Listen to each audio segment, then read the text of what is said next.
Perfeito. Bom, prefeito de gravação, né? Só prefeito de gravação para ficar registrado, né? Essa é a quinta e a última aula da nossa matéria de Bibliologia 1. Hoje é quinta-feira, dia 9 de fevereiro de 2023, quinta e última aula da nossa matéria de Bibliologia 1, quinta-feira, 9 de fevereiro de 2023. Perfeito. 2, 3 avisinhos bem rápidos. Estamos fechando hoje, pela bondade de Deus, a nossa primeira matéria, a matéria de Bibliologia 1.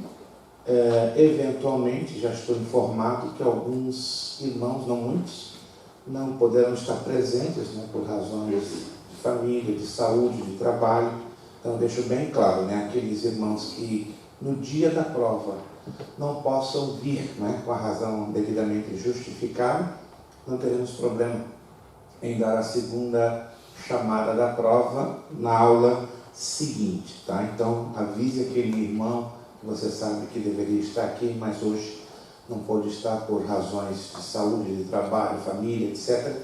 Então, que ele estará fazendo a provinha de Bibliologia 1 no finalzinho da próxima aula.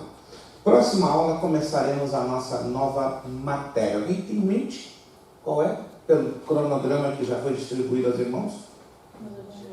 Os Evangelhos. Os Evangelhos. Quantos dos irmãos estão lendo regularmente as postagens lá no grupo? Regularmente. Isso, é interessante. Não é uma obrigatoriedade, mas é uma necessidade, porque é a forma que mantemos a comunicação fluida, né, com os irmãos, passamos as informações necessárias. Então vocês já viram que fizemos ali algumas postagens como amostra, né, do que vai ser esta nova matéria. Então na próxima aula já estaremos trazendo as novas apostilas e iniciando a nossa nova matéria. Terceiro e último avisinho, se você foi lá no grupo, você já está sabendo que já estão abertas, né, o período do pagamento das mensalidades, né? Nós já fizemos uma postagem lá, está ali o nosso número do Zelle. Você também pode fazer o pagamento cash ou via cheque, conforme ali orientamos. E a data limite é o dia 20. Não se esqueça que a data limite é o dia 20. Se por alguma situação você estiver apertado e chega no dia 20 e não pode fazer o pagamento da sua mensalidade, converse conosco, para exatamente evitar a multa de $5, né? Não custa nada você chegar, pastor, estou apertado, isso, aquilo e tal, e aí trabalhamos com um prazo para que você não receba a multazinha. Agora, se o aluno não se comunica, fica difícil, não tem bola de cristal para adivinhar a dificuldade ou a necessidade do aluno. Como é dia de prova hoje, né? Eu sei que os casais gostam de ficar juntinhos, eu sei disso, eu tenho consciência. Então, na hora da prova, eu creio que vocês vão ter que seguir aquela ordem bíblica, né? Encher, multiplicar e expandir, encher a terra. O que é que vocês vão fazer? Cada um o seu cantinho, tá? Com a sua toca, com a sua tribo, para ir, é você e Deus para fazer a prova. Até o momento está tudo tranquilo, tá? Mas só na hora da prova que eu vou pedir a bondade, a gentileza de vocês, né, se espalhar. Não com desconfiança, mas para você ficar mais relaxado e evitar a tentação, né? Porque a tentação nessa hora é grande, né? Assim, ó. O olhinho fica meio nervoso, você fica assim, né? E alguns até têm uma vontade de falar na hora da prova, mas vocês vão entender. A hora da prova é um pouco difícil, desafiadora e tentadora. Então vamos. Quem já fez prova na vida? Algum tipo de prova escrita? Isso, um bom número, então. Opa, já estão treinados, então não vai ter problema. Os que não levantaram as mãos poderão talvez sofrer um pouquinho de preocupação, de tensão nervosa, que é totalmente normal, né? Aí você vai se acostumando aos pouquinhos. Vamos na página 12. Página 12. Página de número 12. O ponto número 7, como já havíamos falado, nós vamos falar um pouco sobre o Novo Testamento. E depois ali vamos usar os slides para facilitar a compreensão.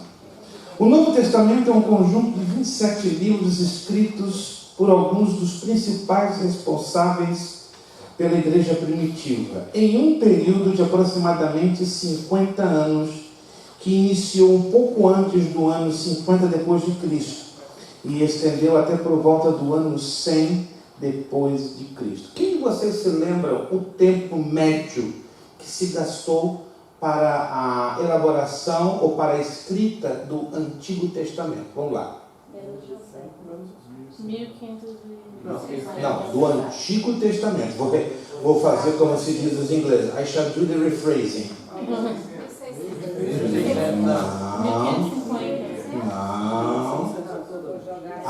O Antigo Testamento tomou um tempo diferente. Vocês estão confundindo o tempo completo dos 66 livros. Eu me refiro ao tempo dos 39 livros. Mais ou menos quanto tempo os 39 livros do Antigo tomaram para ser escritos? Menos de um século. Aproximadamente 1000 anos. Se você for lá na apostila, você vai encontrar essa informação. Procure não se esquecer desse detalhezinho. É um detalhezinho? É, mas de grande importância. Tá? Para você entender que o Antigo Testamento tomou muito tempo, né? Em torno de 1000 anos, os 39 livros, ao passo que 27 livros do Novo, ou seja, 12 a mais, se compararmos ao Antigo Testamento, eles foram escritos em um tempo recorde, né? Menos ou aproximadamente 50 anos. Está entendido, gente? Então, o Antigo Testamento, aproximadamente 1000 anos, tá? Os 39 livros, e o Novo Testamento, comparado ao Antigo, claro, tomou em torno de 50 anos. Não havia pretensão humana, olha que detalhe curioso, não havia pretensão humana de se escrever o Novo Testamento, de maneira que a maioria dos apóstolos nem escreveram livro algum. Mesmo que sem coerência, a igreja estava satisfeita com o Antigo Testamento. Abra, por favor, e leia comigo, o aluno que achar, a carta aos Efésios, capítulo 2, versículo 20. Esse texto eu tenho certeza que você já passou por ele, já leu, ok? Mas é importante fazer uma ênfase dentro deste texto. Efésios, capítulo 2, versículo de número 20. Por favor, quem achar? Edificado sobre o fundamento dos apóstolos e profetas, sendo ele mesmo, Cristo Jesus, a pedra angular. Anote aí, quando Paulo escreve aos Efésios, exatamente aqui é o ano 57 depois de Cristo. Procure me acompanhar. No ano 57 depois de Cristo, o cânon completo de toda a Escritura Sagrada não estava ainda fechado. Olha que interessante. O cânon se fecha exatamente em que livro? Lembra-se? O cânon de toda a Escritura Sagrada, ele é fechado exatamente em qual livro? Apocalipse. E isso mais ou menos em que ano? Falamos alguma coisa já. Não, o ano, não a duração. O ano que houve o fechamento do cânon, ou seja, a escritura ou escrita do livro do Apocalipse. Não. Está lá na apostila. Eu acho que vocês não estão percebendo a razão das minhas perguntas. Quando chegar na prova, você vai entender. Você vai entender. Eu trabalho com tática, irmãos. Isso chama-se tática pedagógica. Quero ver até que ponto o aluno está ligado. Mas tem uma data exata. Perto de 100, mas em qual ano? Quanto? 96. Hermano Damiano está enchufado. Enchufadíssimo. Aqui em espanhol quer dizer está ligado na corrente com tudo. Ano 96. Então me acompanhe. No momento que Paulo escreve esta carta aos Efésios, o cânon da Escritura Sagrada não estava fechado. Ele seria fechado 42 anos depois. 42 anos depois. Então, qual era a base da igreja? Qual era a sustentação doutrinária da igreja? o credo dos apóstolos e o credo dos profetas. Anote aí. Então, tudo que os profetas tinham ensinado no Antigo Testamento, a igreja, até este momento, tinha como base doutrinária. E tudo que os apóstolos, até aquele momento, tinham ensinado da parte do Senhor Jesus Cristo, era também a sua segunda base. Tá? Quando o cânon da Escritura Sagrada fecha, a igreja primitiva já não depende do fundamento dos apóstolos e dos profetas. Essa é a razão, que diz aqui, edificados, está falando aos Efésios, sobre o fundamento dos apóstolos e profetas, sendo ele mesmo, Cristo Jesus, a pedra angular. Ou seja, de qualquer maneira, Jesus é a pedra angular de toda a Sagrada Escritura. Mas especificamente, todo o ensinamento lançado no Antigo Testamento pelos profetas e até aquela data pelos apóstolos eram os dois pilares doutrinários sobre os quais se sustentava a igreja. Quando fecha o livro do Apocalipse, então não há mais a necessidade, da igreja estar unicamente concentrada, compreende, no plano dos apóstolos e dos profetas, porque tinha muito mais conteúdo. Alguém está me entendendo?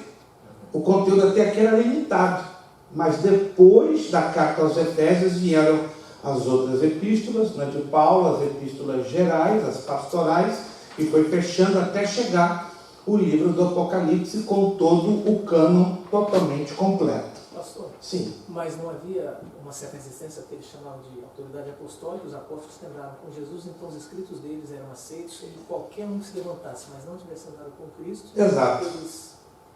É a questão hoje, e eu falo com muito respeito, muita boa abordagem do pastor Jurandir. Hoje se confunde muito apóstolo, seja ofício e função.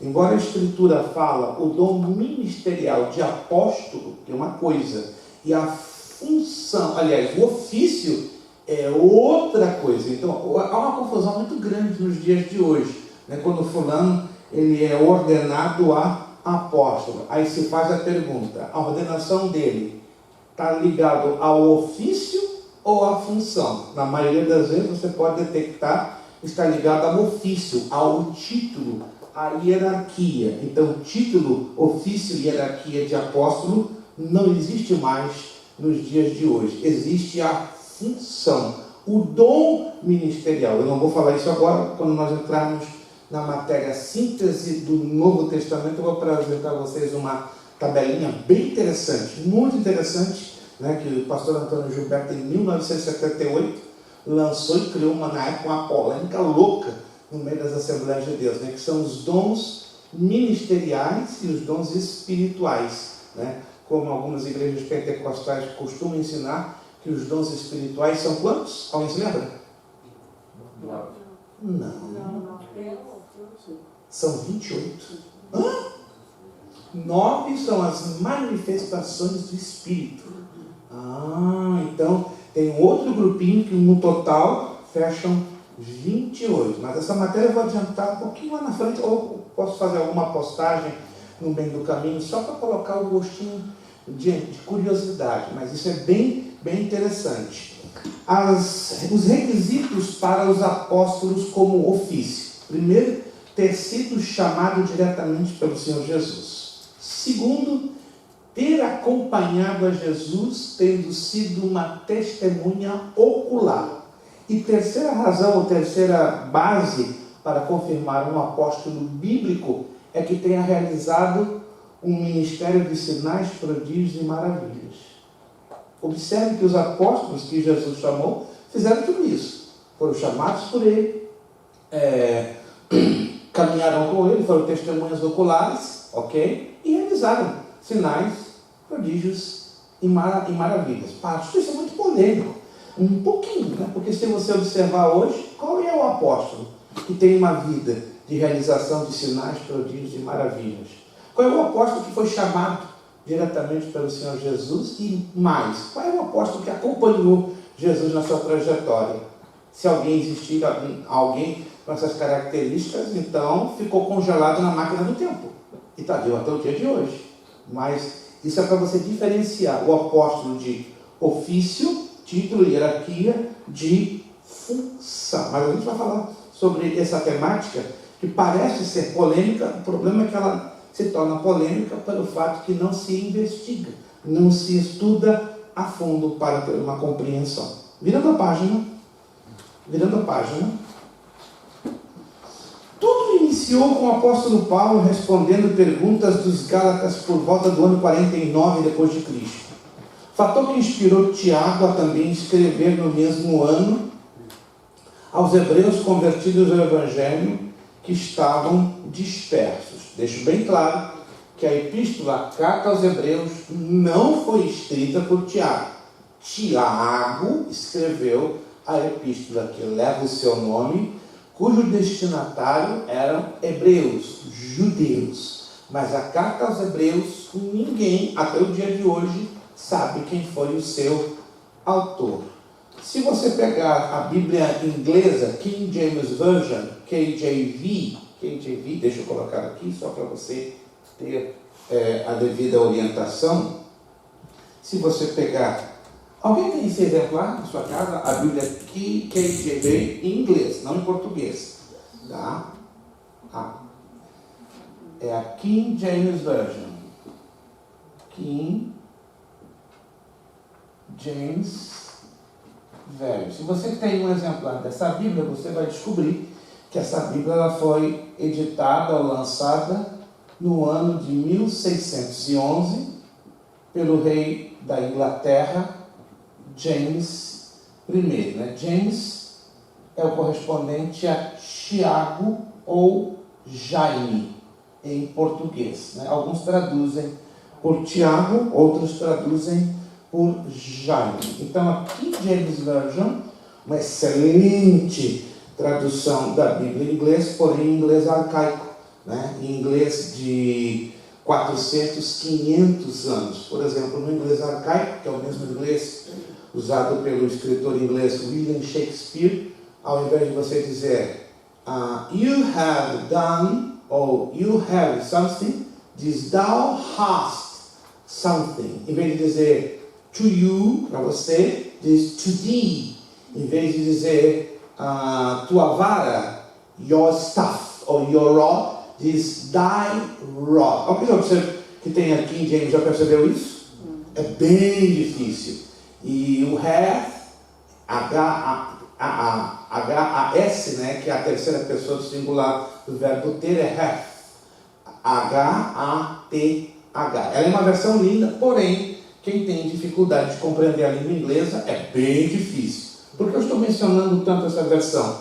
Porque ela, lá, quando chega na carta aos Hebreus, você vai ler o seguinte título: The Epistle of St. Paul according to the Hebrews. A Epístola de São Paulo, de acordo com os Hebreus. Foi uma tradição que foi sustentada por quase 350 anos.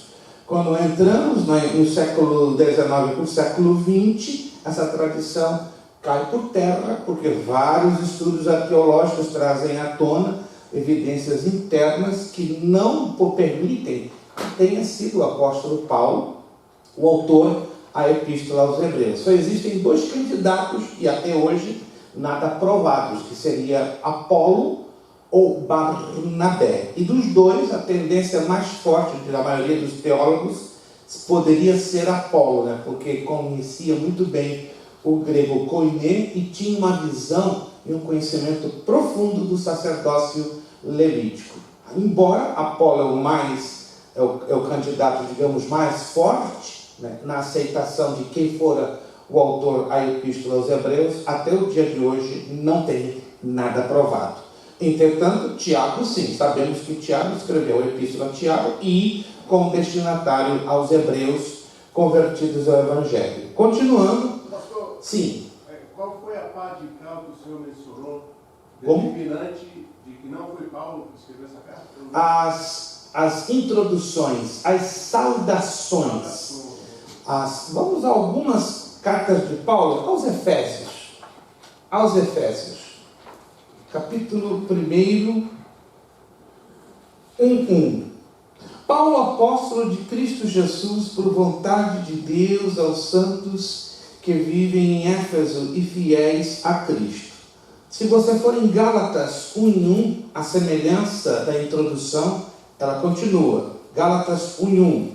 Paulo, apóstolo, não da parte de homens, nem por intermédio de homem algum, mas por Jesus Cristo e por Deus Pai, que o ressuscitou dentre os mortos. Estão percebendo as semelhanças das introduções? Se formos a primeira de Coríntios, primeira carta de Paulo aos Coríntios, também não foge a regrinha. 1 de Coríntios 1:1. Paulo, chamado pela vontade de Deus para ser apóstolo de Jesus, e o irmão Sóstenes. Então, esta é a evidência da autoria das epístolas paulinas. Sim, irmão Damião. Eu ouvi uma argumentação também, não lembro de quem foi agora, mas nós sabemos que o apóstolo Paulo foi designado apóstolo dos gentios. Ele não foi bem aceito pela igreja de Jerusalém por causa do seu histórico, certo? Exato, né? Pela sua ficha suja. Isso. Então ele tem muita dificuldade. Então, para argumentação, não sei sua opinião, para essa carta ser aceita, já que ela foi destinada aos hebreus, ele tentou então não botar nenhum indício de que foi ele que escreveu, vamos dizer assim. Pode ser? Olhando pela lógica humana e pela razão, sim. Mas, curiosamente, todas elas, quase sem exceção, porque foram 13 cartas, o Espírito Santo o induziu para o quê? Que ele se expusesse.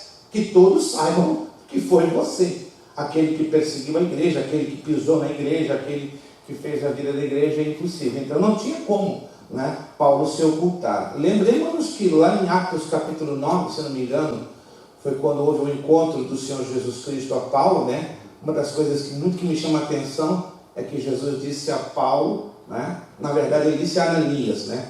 Para ter aquele encontro com Paulo, para que as suas escamas caíssem dos olhos e voltassem a ver. Importa-me que este meu instrumento sofra pelo meu nome. Ou seja, o perseguidor teria que pagar a conta espiritual, né? Essa é a minha dúvida. Perseguiu tanto a igreja, ele fatalmente também seria perseguido, né? E nesse pacote do chamado de Cristo a Paulo, ele tinha, de qualquer maneira, se expor como apóstolo dos gentios. É bem verdade, sim, que por um bom tempo houve uma resistência enorme da igreja de Jerusalém ao apostolado de Paulo. Tanto que a segunda carta aos Coríntios, qual é o objetivo da segunda carta aos Coríntios? É a defesa do seu apostolado, né? Tudo que Paulo precisava apresentar, não apenas a igreja de Corinto, mas também a igreja de Jerusalém, na defesa do seu chamado apostólico, está no conteúdo da segunda carta aos Coríntios. Vamos lá então. A falta de um propósito humano de escrever o Novo Testamento é tão real, de maneira que tudo iniciou com cartas, que do grego epístola, né? E a causa dessas evidências, as escritas dessas cartas só se deu mesmo pelo fato da ausência do líder da respectiva igreja, ou melhor, da distância entre o povo destinatário de seu líder, o remetente. Porque se eles estivessem lá, não havia nenhuma escrita a esse respeito. Eles respondiam e os advertiam tudo verbalmente.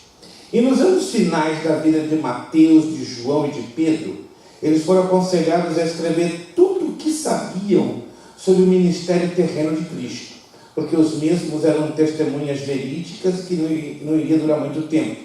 Então, por providência de Deus, o corpo de obreiros da igreja, que esses apóstolos pastoreavam, foi os aconselhando até que os mesmos decidiram escrever o que lembrava sobre a vida terrena de Jesus. Deixa eu aqui adiantar um ponto bem interessante que nós vamos abordar na próxima matéria que nós vamos começar, permitido Deus, na próxima semana. Sabemos que os evangelhos foram quatro, Mateus, Marcos, Lucas e João. Perfeito. Vamos compreendê-los da seguinte maneira. Isso só para facilitar porque eles são a base, né, do Novo Testamento. Mateus e João foram as únicas testemunhas oculares. Tá? Se quiser anotar, é interessante. Então, Mateus e João foram as únicas testemunhas oculares. Por sua vez, Marcos e Lucas foram compiladores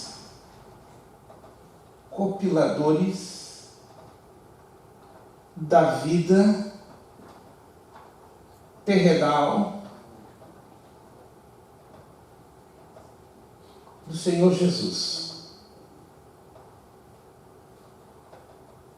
Em outras palavras, o que Mateus e João vivenciaram na convivência com Jesus, eles registraram nos evangelhos que levam os seus nomes. Ao contrário de Marcos e de Lucas, eles trouxeram a narrativa da vida de Jesus baseada em vários pontos. Primeiro, a tradição oral. O que um falava, o outro retransmitia fidedignamente. Porque isso era um costume, era uma cultura. Não é como hoje, que eu digo, fulano chegou na minha casa às 8h30 da noite. Aí o outro ouviu, e sabe como ele vai transmitir? O fulano chegou na minha casa às 8h30 da noite, de guarda-chuva, de bota, né? E sem camisa. Aí o outro vai ouvir e vai dizer, fulano chegou na minha casa às 8h30 da noite, com bota, com camisa, né? Com uma escopeta e com um cesto de flores. Compreende? Na nossa cultura, a tendência é alterar o conteúdo da narrativa. Na cultura hebraica, não. Era uma tradição muito hermética que se mantinha a fidelidade da narrativa.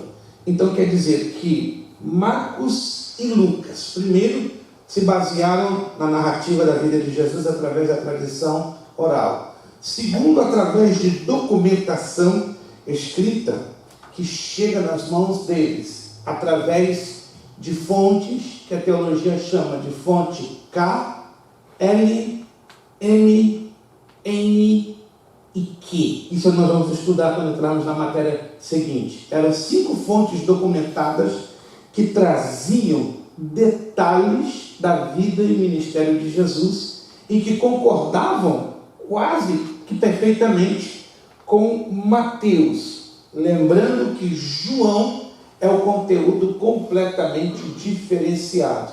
Tanto que os 3, Mateus, Marcos e Lucas, são chamados os evangelhos da visão conjunta, ou evangelhos sinóticos, porque eles são enxergados dentro de um mesmo prisma. Então você vai ver mesmas narrativas de acontecimentos em Mateus, em Marcos e em Lucas, mas João é um conteúdo completamente exclusivo. Alguém já percebeu isso? Que o que está escrito em João não se repete em nenhum dos 3 anteriores. Alguém já observou isso? Alguém já observou, já teve a curiosidade de ler Marcos e Lucas juntos e encontrar muitas semelhanças?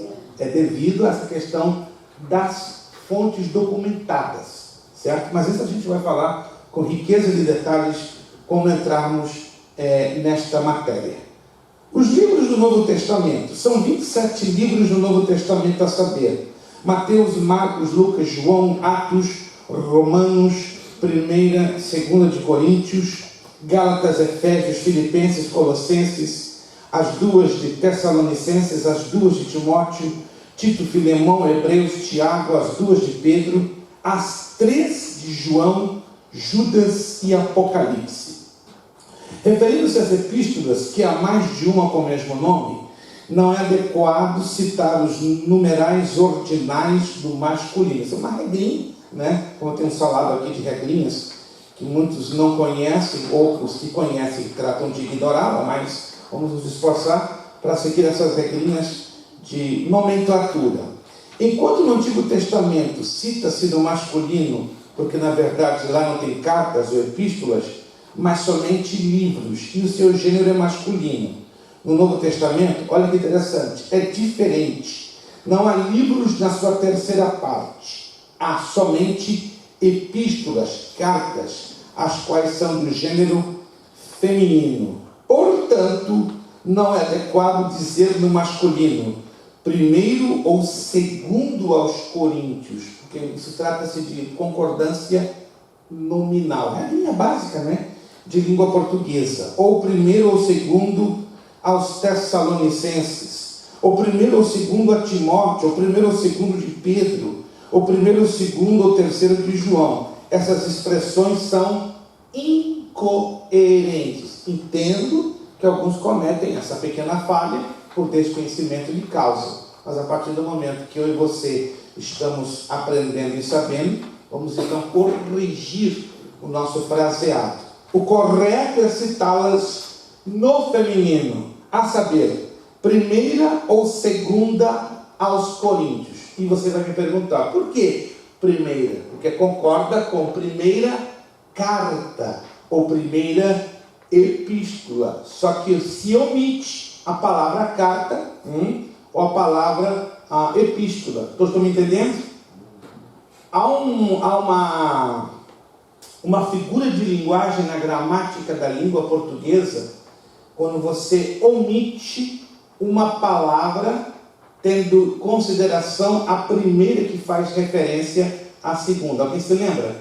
Não quero forçar a barra, por favor. De repente alguém que é amante, apaixonado, desesperado pela gramática da língua portuguesa vai se lembrar, né? É uma figura de linguagem que você omite a segunda palavra porque por questões de concordância nominal, por causa da primeira que já faz referência. Alguém se lembra? Pastor Jurandir está quase lá, no sujeito oculto. Está quase. Parou por aí. Chama-se elipse. É a figura de linguagem que tende ou tem a tendência de omitir a segunda palavra, porque esta segunda ela tem uma concordância nominal direta com a primeira. Mas não se desespere não. Essa matéria de língua portuguesa, só quem chegar ao bacharel. Porque no bacharel em teologia teremos uma matéria português para pregadores evangélicos.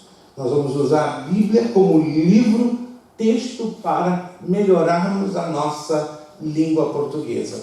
Quantos de vocês não se sentem constrangidos e nenhuma intenção é envergonhar ninguém? Sentem muita dificuldade com a língua portuguesa e pior, na leitura da Bíblia? Quantos? Sejamos sinceros. Muitos têm dificuldade, né? A Bíblia não é um livro muito fácil de se ler, embora há vários recursos que possam nos motivar para fazer uma boa leitura da palavra de Deus em língua portuguesa. E esta matéria que teremos lá na frente, no bacharel em teologia, ela terá o objetivo de melhorar a sua motivação na leitura e também ajudar na interpretação do texto bíblico. Então vamos, sim. Só como vice, quando a gente fala primeiro, segundo, mas se nós temos 66 livros, e aí quando o senhor fala mais especificamente das cartas, por que a gente diria que Coríntios, por exemplo, é errado falar primeiro Coríntios, se nós tratamos como livro, embora sejam cartas? Mas pela classificação da bibliologia, embora sendo livro, então, dentro do conjunto, são livros, ou é livro. A primeira carta aos Coríntios é um livro. Agora, na classificação em separado dos testamentos, temos livros e cartas. Mas no conjunto todo do cânon, são 66 livros. Mas na subdivisão de Antigo e Novo Testamento, o Novo Testamento tem essa característica única, cartas. Entendeu? Isso é uma coisa convencionada, embora dentro de uma lógica não bate muito bem. Bate e bate. São 66 livros? São, mas no que tange ao Novo Testamento tem essa diferenciação. Falamos no Antigo Testamento, por não possuir cartas e só o Novo, então se convencionou para o Novo dar esse tratamento um tanto diferenciado, um tanto separado. Entenderam, gente?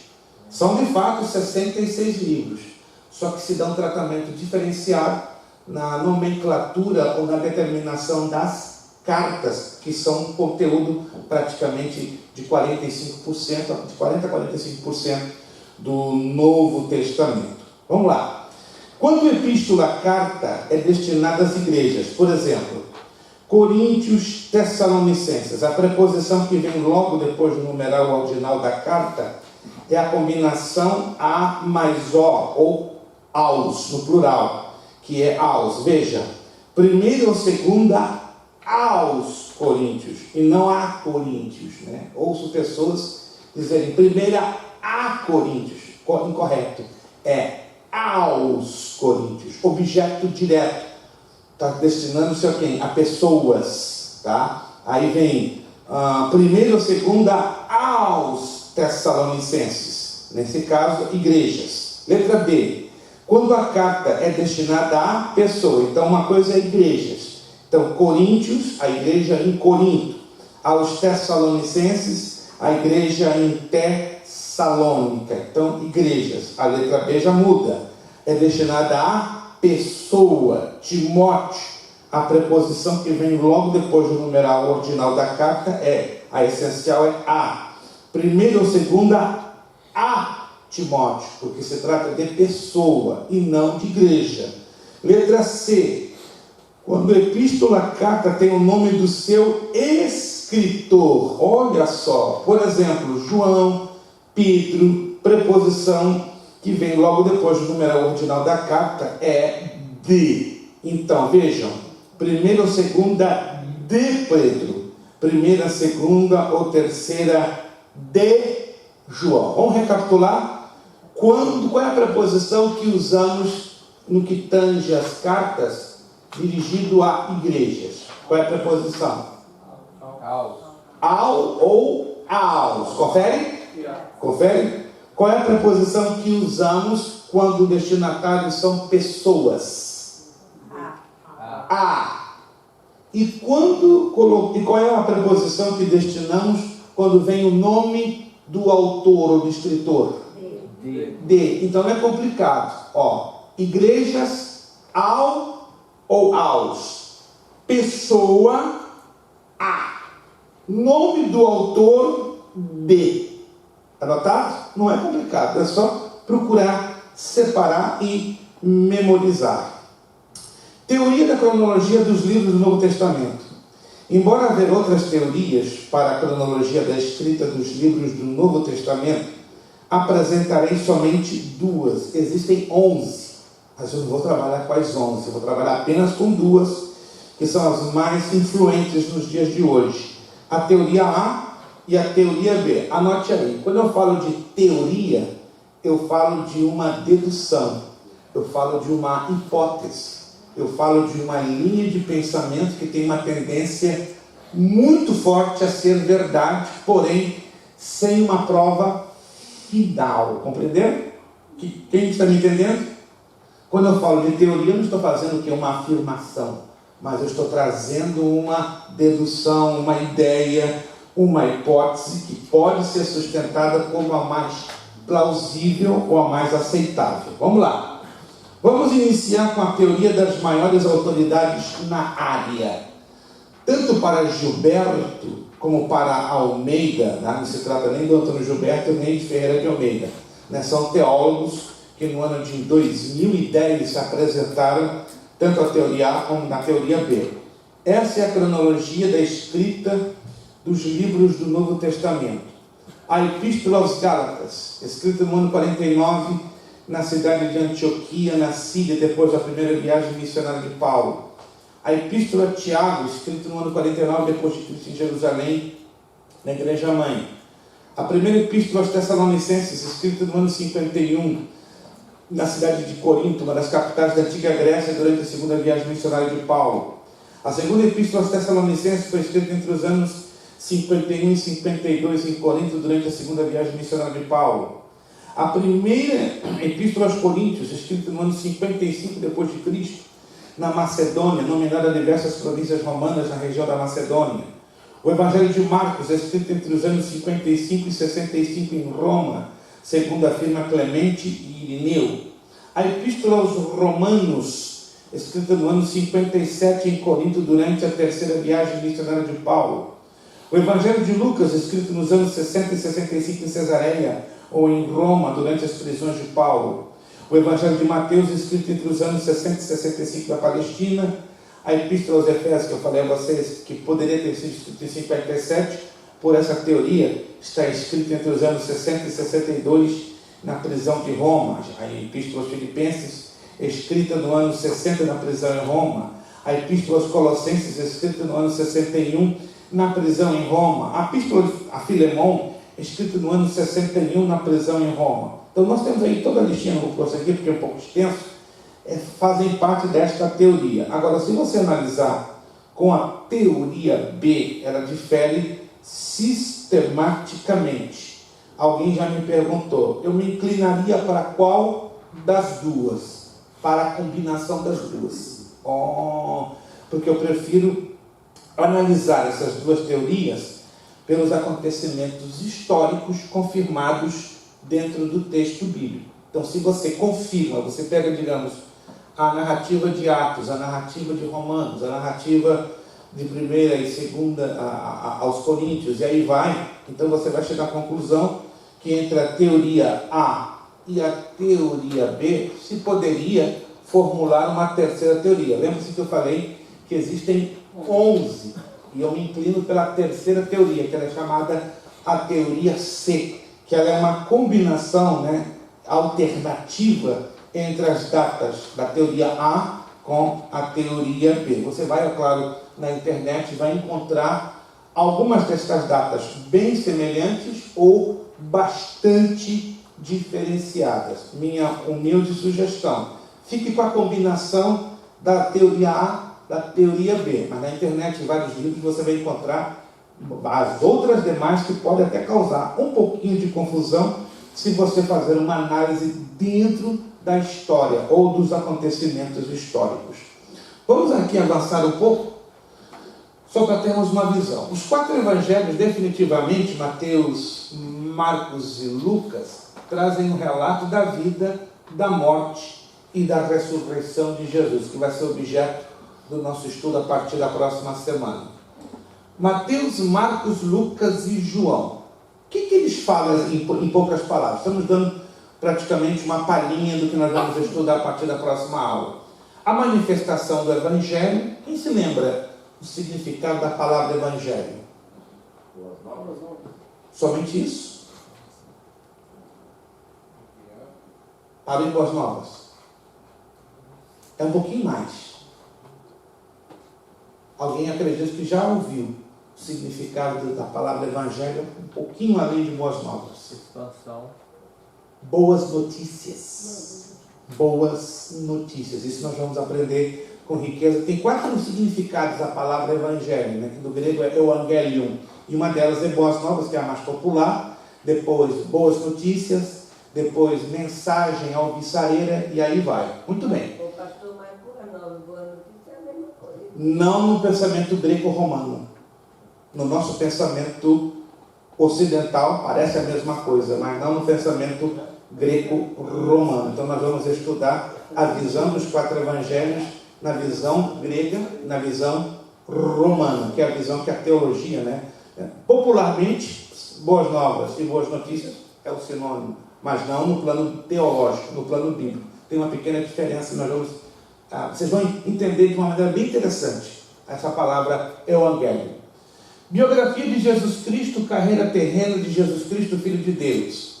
Os evangelhos sinóticos, tanto pode ser sinótico como sinóptico, Tem 2 formas de escrita. Mateus, Marcos e Lucas têm muitas semelhanças entre si. O Evangelho de João, o maior desenvolvimento teórico, influência filosófica de época. Os evangelhos sinóticos, os 3 primeiros evangelhos, também são chamados sinóticos por causa das semelhanças que trazem em si. O de Mateus teria sido escrito em aramaico. Olha que novidade, que muita gente não sabe. E depois traduzido para o grego. Todos os demais livros do Novo Testamento foram escritos em grego, a língua universal da época. Bastante interessante. Não sei se alguém já observou que no Evangelho de Mateus aparecem estrangeirismos? O que quer dizer estrangeirismos? Expressões estrangeiras que não encaixam, como por exemplo, Talita Cumi, Efatá, Aba. Alguém já observou isso na sua Bíblia em português? Talita Cumi, alguém se lembra da tradução? O próprio texto, o próprio Jesus explica, né? Ou pelo menos Mateus explica. Talita Cumi. Alguém se lembra? Menina, levanta-te, né? Porque Talita em aramaico é menina e Cumi quer dizer põe-te de pé. Então, Talita Cumi, levanta-te. Efatá, alguém se lembra? Tinha a ver com a fala, né? Está ligada, pastora. Efatá, sejam abertos, ou abra-te. Aba, papaizinho. Porque tem aba e aba. Aba, aba. Aba é papaizinho, com 2 Bs. Aba com 1 B é pai. Porque é hebraico. E já em aramaico é aba. Igual em aramaico. Aramaico, mãe, é mar. É mar. Em hebraico é ima. São muito semelhantes o hebraico e o aramaico. Você pode repetir o último que você falou? Da mãe? Emar. Emar seria em aramaico. Ima seria em hebraico, que seria mãe. Há muitas semelhanças. O de Mateus, como já falei, então, pelas características internas, obviamente, se chega à conclusão que foi escrito em aramaico.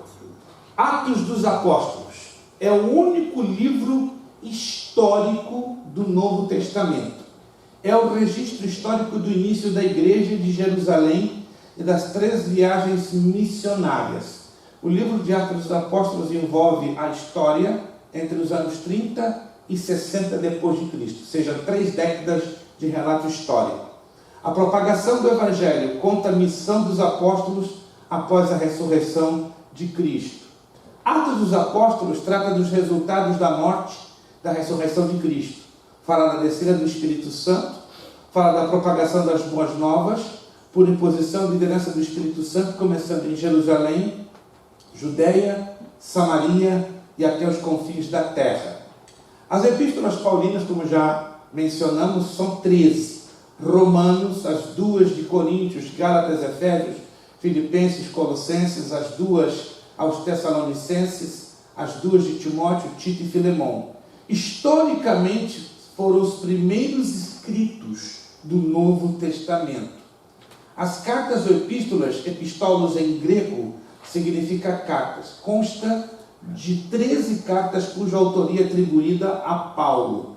Destinavam-se originalmente às igrejas em Roma, Coríntio, Galácia, Éfeso, Filipos, Colossos e Tessalônica. Anote aí, há uma confusão generalizada quando se refere à epístola aos Gálatas. Galácia não é uma cidade. Galácia é uma região da Ásia Menor, constituída por mais de 9 cidades. É importante você observar isso. Você vai entender isso quando estudar a matéria Geografia Bíblica. Sim, meu irmão? O senhor disse sobre o final da carta, ou melhor, final de Atos. Especificamente em que aspecto? A maneira como terminou. Como dá uma impressão que a história foi interrompida abruptamente, assim, meio de supetão. É o estilo básico de Lucas. Lucas decidiu fazer a interrupção da carta por questões de necessidade, de narrativa e de inspiração. Ou seja, é estranho, realmente. Haveria muita coisa para se falar sobre o prosseguimento do desenvolvimento da igreja. Mas quando nós iniciamos o capítulo 28, para quem já está acompanhando a leitura desde o primeiro capítulo de Atos, se observa que o capítulo, já os 2 primeiros versículos, dá a entender que vai ter uma interrupção meio abrupta. Algo que não acontece com Lucas, porque nos escritos originais, os primeiros pergaminhos, Lucas e Atos constituíam-se em um só volume. né? Não é como nas nossas Bíblias, termina Lucas e começa João. Mas o correto seria, né? Mas isso foi convencionado no século XIII e no século XIV, a separação. O correto, por uma questão de linha histórica, era Lucas e Atos estarem agarrados, ou pelo menos nas nossas Bíblias está a sequência, né? Evangelho de Lucas, né?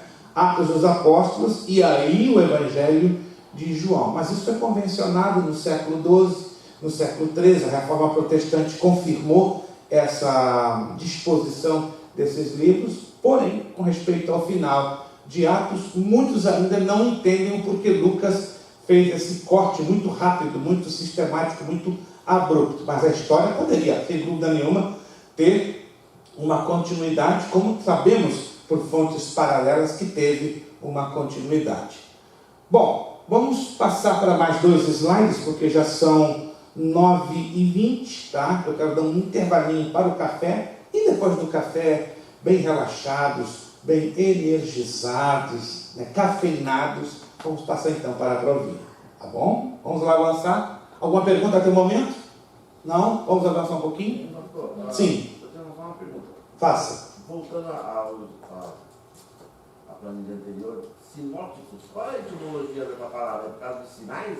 Não. Sinópticos, visão conjunta. Vem do grego sinoptéticos. Sinoptéticos, que no grego quer dizer visão conjunta. Ou seja, eles tiveram praticamente a mesma perspectiva. Como, deixa eu colocar aqui um exemplo. É como fossem, digamos que a minha Bíblia aqui seria o ministério de Jesus. Esse aparelhinho aqui seria Mateus. Esse outro aparelhinho seria Marcos. E aqui no cantinho, Lucas. E essa garrafa, João. Então, Mateus, Marcos e Lucas, embora em posições separadas, eles estavam bem próximos um do outro e vendo quase que a mesma coisa no que tange o ministério do Senhor Jesus. Por isso que eles têm conteúdos conjuntos, semelhantes entre si. Já João tem um conteúdo separado, à parte. Talvez o pastor Elias já deve ter lido.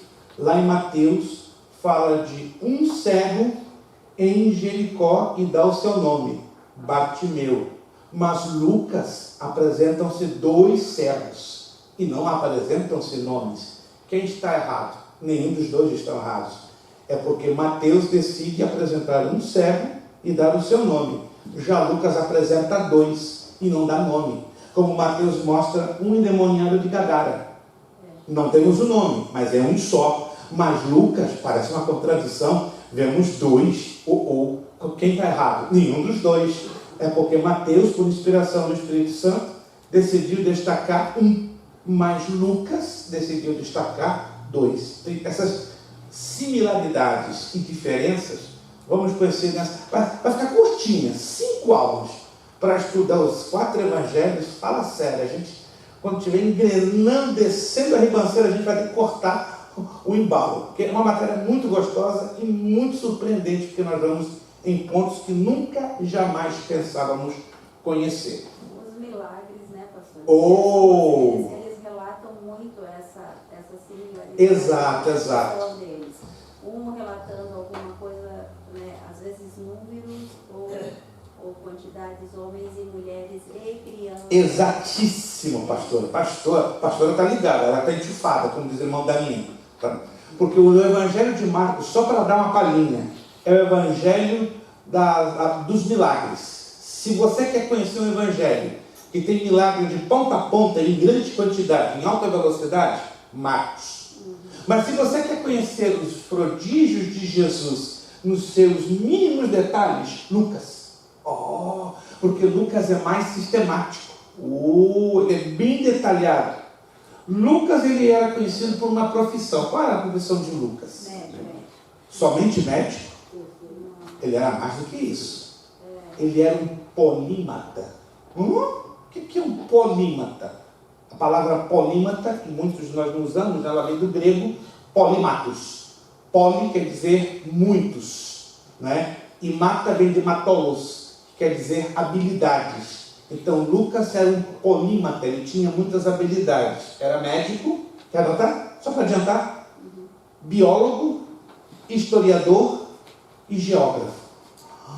Isso eu não sabia, claro. Eusébio de Cesareia, Flávio Josefo, o historiador romano Suetônio vão dizer a ficha corrida do evangelista Lucas. Médico. Hã? Na época não havia, obviamente, né? A Universidade de Harvard foi inaugurada no fim do século XIX. Mas lembre-se que Roma e Atenas eram os centros culturais mais importantes daquela época, né? Acredita-se, né, segundo Suetônio, que Lucas esteve muito tempo em Atenas e daí ganhou as suas habilidades acadêmicas como médico, né, e consequentemente geógrafo, biólogo e historiador e geógrafo, certo? Mas a história normalmente só o ressalta, né, como médico, e a própria Bíblia também, né? O médico amado. Mas quando entramos no campo da história geral, descobrimos que Lucas era basicamente um polímata. Na história geral, só existe um ser humano que é considerado um polímata. Já ouviram falar de Leonardo da Vinci? Leonardo da Vinci foi escultor, foi pintor, foi arquiteto, foi geógrafo, foi biólogo, foi alquimista e mais 4 outras. Eu não vou entrar aqui em detalhes. Ele é o único polímata da história da humanidade. Viveu pouco tempo, mas o cérebro daquele homem eu queria conhecer pelo menos 0,5%. E ele desenvolvia todas as habilidades. Para quem não sabe, foi o inventor oficial da asa delta. É o inventor oficial da asa delta. Vamos avançar mais um pouquinho para entrar no nosso intervalo? Vamos lá. Há também cartas pessoais destinadas a Timóteo, Tito e Filemão. Aí entramos, né, nas epístolas gerais, que são 8 livros. Hebreus, Tiago, as 2 de Pedro, as 3 de João e Judas. Essas epístolas têm até a mesma temática. Explicação do Evangelho, dirigidas a todos os fiéis, por isso universais, elas também são chamadas de epístolas universais. São conselhos dados pelos apóstolos às igrejas, ainda do berço, onde são fixadas as doutrinas que devem ser cridas e vividas por todos os cristãos de todos os séculos. E um livro profético, Apocalipse, relata as visões escatológicas mostrando a soberania de Deus e o extermínio definitivo do mal. Apocalipse traz revelação, consumação e juízo de Deus, o novo céu e a nova terra, e escrito em códigos e símbolos. Por isso que ler Apocalipse é um quebra-cabeças enorme, porque se você não conhecer os códigos e os símbolos da Bíblia, fica complicado. Se você quer uma orientação, uma dica de um excelente livro, não sei se eu postei no grupo, se eu não postei, eu posto. Símbolos e figuras da Bíblia, um livro que a CPAD lançou alguns anos atrás, e ali você aprende a conhecer todos os códigos e símbolos da Bíblia, que vão lhe ajudar, claro, a entender um pouquinho melhor o livro do Apocalipse. Bom, vamos parar por aqui, vamos para o nosso intervalo, já são 9h30, 10 minutinhos para o cafezinho, e 9h40 nós regressamos animados para fazer a nossa prova. Irmãos, isso não é momento de funeral, parece que está um ambiente meio de funeral aqui dentro. Eu acredito que não, deve ser impressão minha. Vamos lá.